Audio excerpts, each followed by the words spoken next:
question, comment Valentina s'est mise à la chanson? Elle a dû aimer ça vraiment depuis toute petite, j'imagine. Alors oui, tout à fait. Valentina a commencé à chanter dès son plus jeune âge, autant que je me souvienne. Alors je ne sais pas si c'est dû à mes insomnies de grossesse pendant lesquelles j'écoutais pendant des heures de la musique. Vous écoutiez quoi? J'écoutais que de la musique italienne, donc forcément ça a impacté Valentina dès son plus jeune âge. Elle chantait, elle s'endormait le soir avec... elle avait besoin de musique pour s'endormir et du coup je lui passais tous mes CD de Laura Pausini, enfin toute la musique italienne que j'aimais. Voilà, et du coup dès 2 ans et demi, elle chantait en italien. Ah oui. Carrément, ah oui. Ouais. Vous êtes d'origine italienne, j'imagine? Alors, pas du tout, mais comme je le dis souvent, probablement dans une vie antérieure, parce que j'ai eu la chance, moi, de vivre dans ce magnifique pays pendant 5 ans, où j'ai démarré ma carrière professionnelle de professeur et d'interprète également, ce que je faisais là-bas. Et du coup, voilà, il y a eu, de par mon papa, il y a eu beaucoup d'Italiens qui sont passés à la maison, et je pense que ça nous a largement influencé. Ma sœur et moi, on avait un amour infini pour ce pays et pour cette langue. Alors moi, il y a une petite chose qui vient de m'interpeller. Vous êtes professeur et interprète? Alors, je ne fais plus d'interprétariat, mais je suis toujours professeur dans les grandes écoles. Mais professeur d'italien. Ah, ok, d'accord. Ok, je comprends mieux l'amour de l'Italie maintenant. Voilà, j'enseigne en fait l'italien et le français langue étrangère, donc le français destiné aux étudiants qui viennent fréquenter nos grandes écoles. D'accord. Mais on se souvient aussi que, bonjour Mélanie, on se souvient aussi que Valentina avait tenté sa chance à The Voice Kids, je crois, avec une chanson en italien, non? Tout à fait, avec une chanson de Laura Pausini, et c'est d'ailleurs très très drôle parce que il y a quelques jours, j'ai reçu le rappel Facebook du magnifique message que Laura Pausini avait adressé à Valentina, longtemps après, parce que je pense qu'elle avait eu vent de sa prestation quelques mois après. Et c'était pour nous la plus jolie des récompenses, parce que même si les fauteuils ne s'étaient pas retournés, recevoir un message de Laura Pausini qui disait à Valentina qu'elle avait été magnifique et qu'elle était très fière d'elle, c'était super. Et Laura sera en plus sur la scène de l'Eurovision pour présenter à Turin. Mais exactement, et c'est ça qui est incroyable, c'est que justement la chanson de Laura Pausini, Crata il mare, par laquelle tout a commencé, figure sur le premier album de Valentina. C'était vraiment notre souhait qu'elle puisse la réinterpréter avec sa voix qui avait évidemment évolué. Et là, maintenant, le fait de savoir que c'est Laura qui va présenter l'Eurovision, c'est quelque chose juste d'incroyable, en fait. Mais je n'ai qu'à vous souhaiter à toutes les deux de croiser Laura là-bas à Turin. On espère. Qu'est-ce qui se passe dans la tête d'une maman quand on sait que sa fille, dans un premier temps, va participer à The Voice Kids? Alors, en fait, au début, ça démarre d'un rêve de petite fille assise sur son canapé qui regarde la toute première émission de The Voice Kids et qui nous dit « Papa, maman, moi aussi, je veux y aller ». Alors, on répond à son enfant, comme tous les parents du monde, « Oui, bien sûr, ma chérie, pas de souci ». Et puis, un jour, on se retrouve pour de vrai là-bas et en fait, on se dit que c'est juste dingue. C'est juste dingue. Et ensuite, la question du même genre, qu'est-ce qui se passe dans la tête d'une maman lorsqu'on sait que sa fille va représenter son pays, la France, à l'Eurovision Junior? Oh là là, alors là, c'est encore bien plus grand et bien plus incroyable. Déjà, c'est pour nous, en fait, c'est vraiment une question que je ne m'étais pas posée, ou voire même que j'avais esquivée très souvent en me disant non, après un concours comme The Voice, plus jamais, on n'y retournera pas de concours.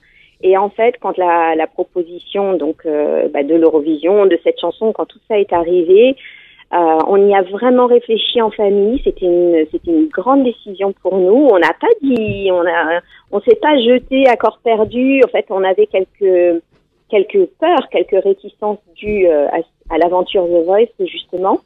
Et puis, en y réfléchissant bien, on s'est dit que c'était quand même incroyable d'avoir l'honneur de représenter son pays. C'est ce que dit toujours Valentina d'ailleurs. Pour elle, avoir la chance de représenter la France, c'était juste quelque chose de fantastique. Et donc, on l'a suivi également. Dans ces cas-là, vous savez, on réfléchit et puis on se dit, on va tout mettre en œuvre pour accompagner Valentina au mieux, comme on essaie de le faire depuis le début.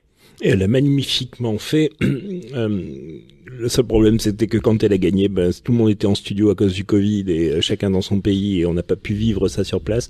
Mais en effet, c'était une très très belle chanson, signée d'ailleurs Barbara Pravi, non? Exactement, signée Barbara Pravi et Igit.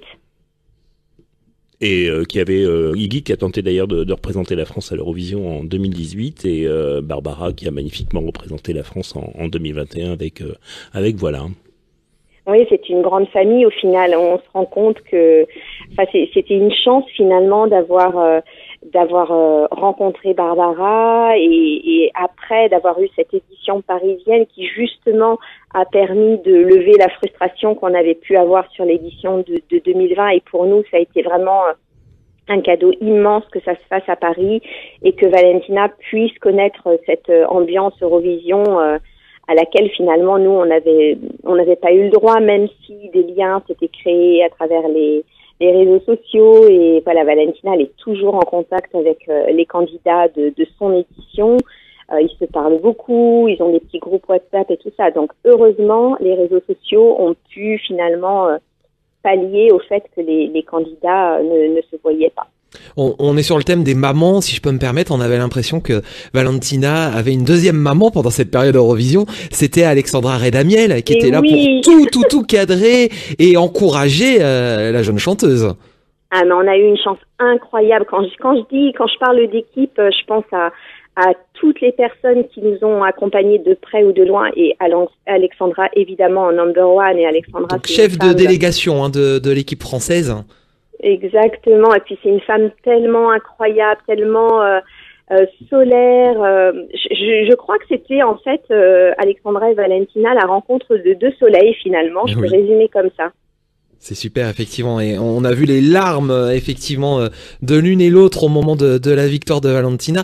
Ça a dû être aussi un peu compliqué à gérer cette période où, on va le dire, Valentina, elle faisait quand même partie des favorites parce que sa chanson était tellement entraînante que d'emblée, on s'est dit, elle va gagner. Sauf que la France a toujours un peu de malchance à l'Eurovision, mais finalement, elle a vraiment gagné. Donc cette période avant l'Eurovision, est-ce que Valentina a ressenti du stress, et vous aussi ? Ah, il y avait énormément de stress parce que nous on a toujours refusé de trop faire attention au classement. Bien sûr, on les regardait, mais on leur accordait finalement pas trop d'importance parce que justement par rapport à l'expérience The Voice, je voulais pas qu'une éventuelle déception trop grande se crée. Donc on s'est jamais mis dans la tête qu'elle pouvait en fait arriver, on espérait, on disait toujours ce serait super que tu te classes dans les 5 premiers, enfin voilà, on le vivait comme ça. Et en plus, alors il y a quelque chose de beaucoup plus personnel, c'est que cette Eurovision est arrivée à un moment très triste de notre vie puisque Valentina venait de perdre son grand-père. Donc ça, elle l'a un petit peu exprimé dans les interviews, mais peu de gens finalement le savent. Et donc c'était à la fois donc le grand stress de cette Eurovision qui se préparait et puis une grande douleur familiale en même temps. Donc voilà, c'est beaucoup d'émotions. Oui, c'était une grande récompense du coup quelque part. Et une grande récompense pour lui et quelque part si on regarde bien les images, Valentina me dit regarde maman, je lève les yeux au ciel quand elle gagne et c'était pour remercier son grand-père qui très certainement l'a beaucoup aidé. Ah ben moi je peux vous le dire, j'en suis sûre et certaine. Mélanie, vous êtes la maman de Valentina, vous restez avec nous encore un petit peu ?